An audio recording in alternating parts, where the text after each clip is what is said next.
And she joins us now with a preview. Nancy Grace, thank you for being here.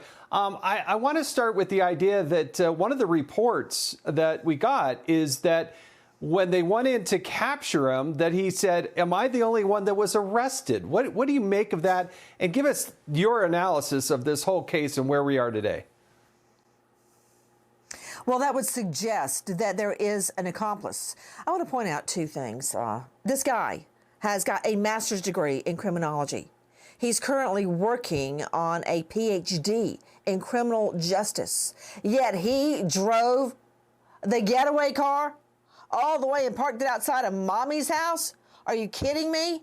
Another thing we know about this guy, he has been described as obsessively vegan, to the point that he made his parents get rid of their pots and pans. Oh no, the bake process in the dishwasher wasn't enough. They had to buy new pans that had never touched meat. What does that tell me? He is obsessive. He is fastidious. He's about 6 feet tall. He's socially awkward. He planned this whole thing out. Did you notice the charges? He didn't go in to steal. He didn't go in to rape anybody. He went into that home with the intent to kill. How long had he been watching these girls? And as we speak, Jason, they are tearing his Pullman apartment apart for any notes or writings, anything that can match him up to this murder, and I predict they will find it. So the suspect here, I mean, the initial profile that came out, this is pretty close to the person that is the suspect at this point. Yes, it is. From the get-go, we said a male between 25 and 38 to 40, a white male because people normally kill within their own race, single, which he is. As a matter of fact, there's no indicia of a girlfriend, an ex, a fiance, even a high school girlfriend hasn't been dug up yet. So is this guy an incel? What was his motivation? And let me remind everybody, the state doesn't even have to prove motivation. But I can tell you, take a look at this guy. Would it surprise you to see him, that face staring in your bathroom window? Because it would not surprise me. And this is a death penalty state. 4 bodies equals the death penalty. Well, I hope that the parents have some degree of closure and something in their heart and their family members that they get some degree of closure. Sir. There's no such thing as closure. This guy will probably end up with a life sentence unless a jury comes to their senses and gives him the death penalty.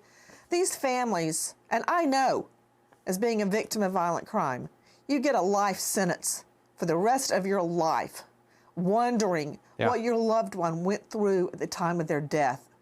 It will never be over for them. There is no closure for these families. No, it's a good point. I bet.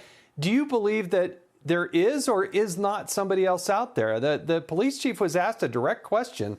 He didn't exactly give a totally 100% conclusive answer to that. You're so right, Jason. He totally dodged it. Forensically, it appears that there was only one type of weapon used. So what am I supposed to think? They handed the knife off to each other? No. But could someone have been a lookout? Did someone help plan it? Possibly. Possibly. But in my mind, highly doubtful. No murder weapon at this point. What's your take on that? I think he got rid of the weapon. I think he studied long enough, getting his master's and soon his PhD in criminology, to know to get rid of the murder weapon. Hello? But still, I am confounded by the fact that he kept the car. Maybe he couldn't explain that away to mommy and daddy. And that car, as you heard a few minutes ago, is going to be a treasure trove. Look, it's practically impossible to clean blood out of a car. You can't get rid of DNA with bleach. You've got to use something like muriatic acid, such as black swan. He didn't do that. I guarantee you they're going to find something, some trace in that car, be it the front, the steering wheel, the ignition, the hatchback. There will be something in that car. Yeah, it was December 7th that they put out that picture at 3:45 in the morning. That car's going by, but it obviously played a huge role in the evidence in trying to track this person down. It really did. We long said, find the car. Our hopes were raised when a car similar to this was found in Oregon with a homeless person sleeping in it. That was not the car. This is the car. Now, we understand that they have matched him up to DNA at the crime scene. It can't just be any DNA, because that was a real party house. And is there anything wrong with that, having a good time? But DNA at critical locations, such as in both the bedrooms, on all the bodies or more than one body, possibly on the doorknob. Did he touch the doorknob of the downstairs girls that lived that night? It's not just DNA at the scene. It's DNA at critical locations in that scene that will now match up to him. Where did they get the matchup? Maybe like you heard earlier, genealogical DNA, or maybe they got his DNA from this 4-day stakeout we know that the cops have done. Did they see him throw out a pizza or a McDonald's coffee cup? We don't know, but they were watching him for a reason. Nancy Grace, love your perspective. Appreciate your passion on this, and thank you. Hey, Sean Hannity here. Hey, click here to subscribe to Fox News YouTube page and catch our hottest interviews and most compelling analysis. You will not get it anywhere else.